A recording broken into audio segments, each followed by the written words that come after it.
Ambassador Talsoren of the Galactic Concordance had been negotiating with the Kravash Dominion for 6 years.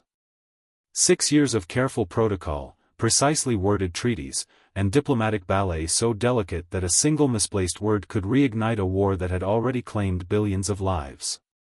So when the human diplomatic attaché, a woman named Rachel O'Connor, arrived at the negotiation station with instructions from Earth's government, Talsoren's chromatophores flashed the Valkyrie equivalent of extreme alarm.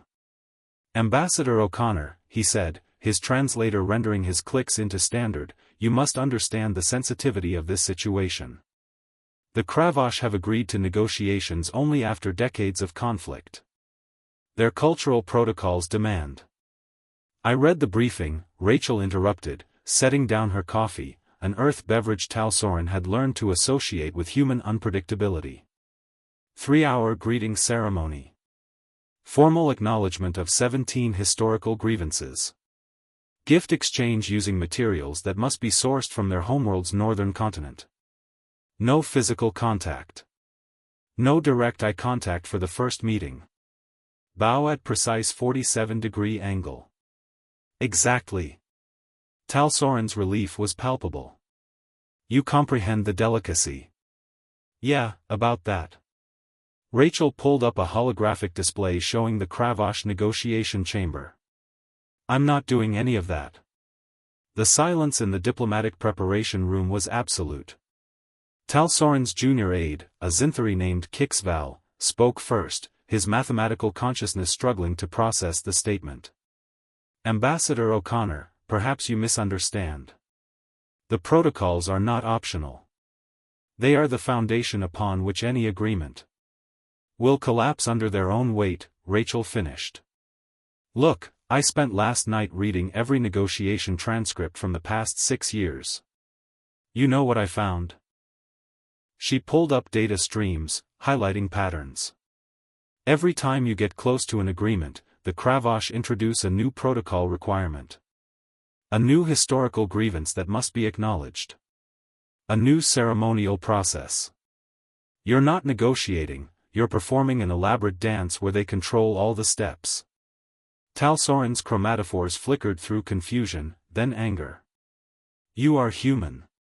You have been in the galactic community for barely 30 years. We have been diplomats for 3,000. You cannot simply." "Hold my beer," Rachel said, handing her coffee cup to Kixval, who took it reflexively despite having no idea what the idiom meant. She walked toward the airlock leading to the Kravash ship. "Ambassador." Talsoren's voice carried genuine panic. "You cannot enter without proper ceremonial preparation. You'll destroy 6 years of work. The Kravash war leader Kreshtok has already executed 3 of his own advisors for minor protocol violations. He will consider this an insult worthy of resuming hostilities." Rachel paused at the airlock. "Talsoren, let me ask you something. Why did Earth get invited to these negotiations?" The Valkyrie diplomat's chromatophores stilled. "Your species was neutral in the conflict. You had no historical grievances with either side." "Wrong," Rachel said. "It's because 3 months ago, a Kravash raiding party attacked our colony on Epsilon Eridani. Killed 42 people. And you know what we did?" She didn't wait for an answer. "We captured the entire raiding party. Gave them medical treatment. Fed them. Then we sent them back with a message: we're willing to talk, but we don't negotiate with people who murder civilians. Within a week, the Kravash requested our involvement in these talks." Rachel cycled the airlock. "They don't respect elaborate protocols, Ambassador.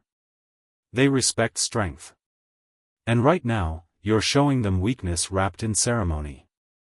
Before Talsoren could respond, she was gone. War leader Kreshtok of the Kravash Dominion sat in his command throne, surrounded by his honor guard, 12 warriors, each capable of tearing a Valkyrie diplomat in half. His chitinous plates were adorned with kill marks representing 3 decades of combat.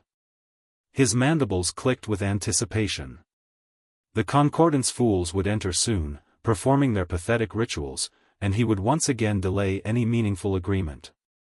The longer the negotiations continued, the more time his forces had to regroup, rearm, and prepare for the final assault that would. The airlock opened.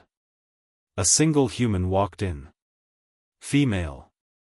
Small by Kravash standards, barely 1.7 meters.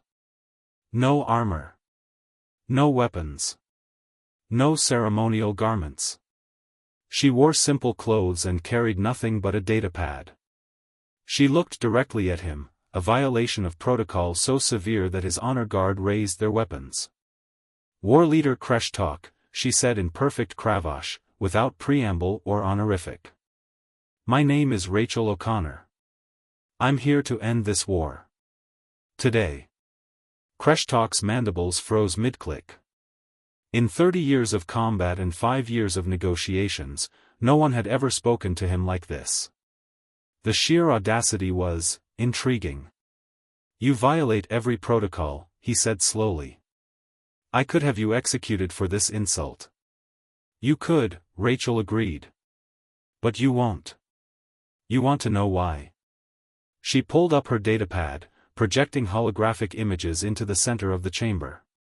Kravash military installations. Troop movements. Supply routes. Classified information that should have been impossible for anyone outside the Dominion to possess. Because while your diplomats have been stalling concordance negotiations, I've spent the last 3 months learning everything about your military operations. I know about the coup you're planning against the Dominion's High Council. I know about the resource shortages on your colony worlds. I know your fleet is 6 months from critical fuel depletion. Kreshtok's honor guard shifted nervously. The human shouldn't have this information. No one outside his inner circle should know these things. You're bluffing, he said, but his mandibles betrayed his uncertainty. The supply depot on Kravash 7 has exactly 4,847 remaining fusion cores, Rachel stated flatly. Your 4th fleet is rationing ammunition. The High Council is 3 votes away from removing you from command. You don't want this war to continue, you need it to end before your own people remove you. She stepped closer, crossing every boundary of Kravash personal space.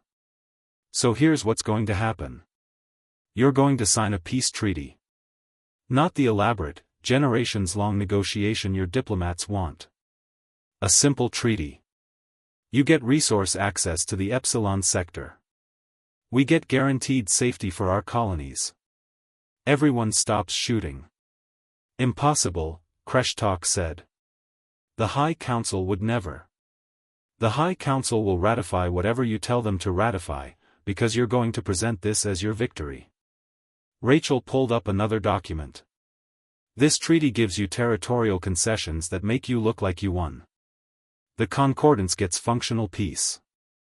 Earth gets our people safe. Everyone goes home alive. She met his compound eyes directly. Or, we continue the delicate diplomatic dance while your empire collapses from within and Earth starts selling your classified information to your enemies. Your choice. The chamber was silent except for the hum of life support systems. Kreshtok's honor guard waited for his signal, 1 click and they would kill the human where she stood. Kreshtok began to laugh, a chittering sound that echoed off the metal walls. You are either the bravest or the most foolish being I have ever encountered, he said. Among the Kravash, we have a word for warriors who walk unarmed into enemy territory and demand victory. We call them death-blessed. We call it Tuesday, Rachel replied. Kreshtok's laughter intensified. Finally, he gestured to his aide. Bring me the treaty documents. The simple ones. War leader, his advisor protested. The protocols. The protocols are for prey species who fear confrontation, Kreshtok interrupted. This human understands what the Concordance never did, strength respects strength. Deception deserves deception. He turned back to Rachel. I accept your terms. But answer me this, human. How did you obtain our classified information? Rachel smiled. I asked politely. Turns out 3 of your intelligence officers were really unhappy about not getting paid during your budget crisis. Earth's currency spends well anywhere. She pulled out a small device, an old-fashioned pen, by human standards. Shall we sign, War Leader? I believe we both have better things to do than waste time on ceremonies. 3 hours later, Rachel walked back through the airlock to find Ambassador Talsorin in a state of near collapse. His chromatophores were cycling through colors that didn't translate into any known emotion. You just, the War Leader. He stammered. Signed a peace treaty, Rachel finished, handing him the authenticated document. Kravosh High Council has already ratified it. War's over. You're welcome. Kixval, still holding her coffee cup, spoke in a voice filled with mathematical certainty and existential confusion. You violated every diplomatic protocol. You insulted a warrior culture. You walked unarmed into what could have been an execution chamber. This should have failed catastrophically. Rachel took her coffee back. Here's the thing about diplomatic protocols, they work great when both sides want to negotiate. But when one side is stalling, you need to change the game. She took a sip. Humans learned a long time ago that sometimes the best negotiating tactic is walking in and saying, here's the deal, take it or don't, but let's stop pretending. But the risk? Talsorin protested. You could have been killed. Sure, Rachel agreed. But I did my homework. Kreshtok is a warrior, not a diplomat. Warriors respect courage and directness. All your ceremonies and protocols just looked like weakness to him. I gave him what he actually wanted, a way to end the war that let him save face. She started walking toward the human section of the station. Oh, and Talsorin? For future reference, when humans say, hold my beer, it means we're about to do something incredibly stupid or incredibly brilliant. Sometimes both. Which was this? The Valkyrie diplomat asked weakly. Rachel grinned. I'll let you know if Earth's Security Council decides to fire me or promote me. Epilogue. The Kravosh Concordance Peace Treaty, later known as the O'Connor Accord, held for 47 years and became a case study in every diplomatic academy in the galaxy.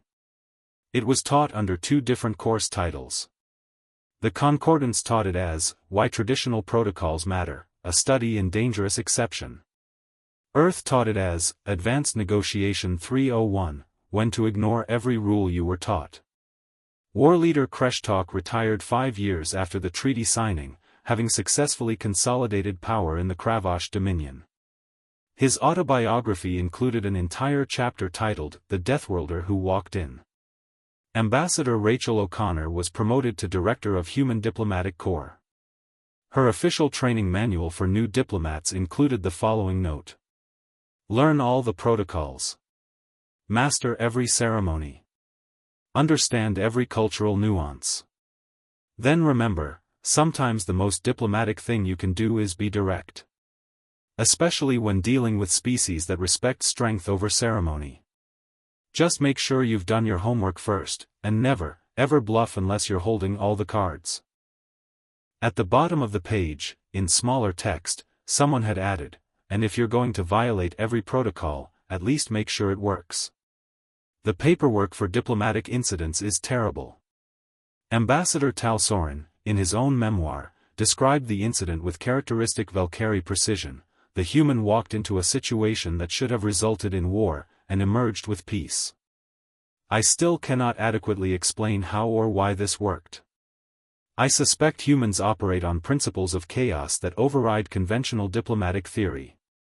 He paused in his writing, chromatophores flickering thoughtfully, then added, I have decided not to include this incident in training materials for young Valkyrie diplomats. I fear they would attempt to replicate it and lack the particular form of Deathworlder insanity required for success. Kindly like and subscribe channel. Thank you.